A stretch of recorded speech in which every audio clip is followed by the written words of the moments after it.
When is it the right time to adjust your fees, your rates as a freelancer? There's a couple. The first, most common one is to annually increase your rates across the different products or services you offer.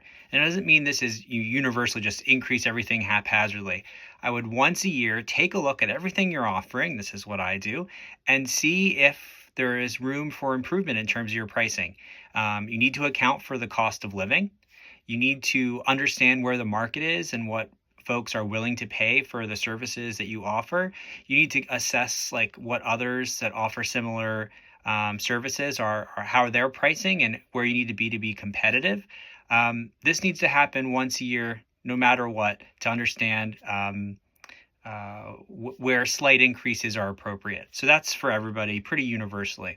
Another instance where you want to increase your rates or adjust your rates in terms of an increase is when there's high demand for something that you're offering as a freelancer.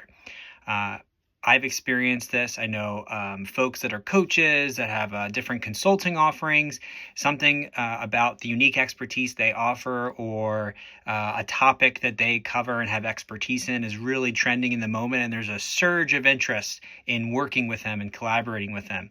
And as a freelancer, you only have so much time in the day. And the one of the big reasons behind making this this specific pay increase for yourself and raising your prices, raising your rates, is that you don't want to get burnt out. You can't work with everybody. And if there's a ton of demand for what you're offering, it is appropriate to increase your prices to filter out some of the folks that are interested or some of the organizations that are interested in working with you.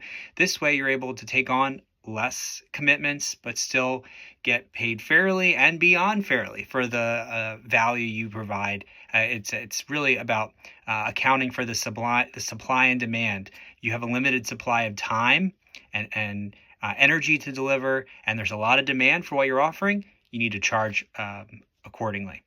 And then finally, another time in which you'll adjust your prices and sometimes decrease them slightly, not night and day, but just a slight decrease, is when there's a downturn in the market or you're experiencing a slow period as a freelancer. I've gone through these moments myself. And basically, this is when you'll offer your services, but at a slightly lower rate to entice clients to come in the door. You might package a couple different services or offer a higher quantity of deliverables at your usual price to make it easier for a company or a potential customer to say yes. I've done this before and it works to help iron out those tougher periods.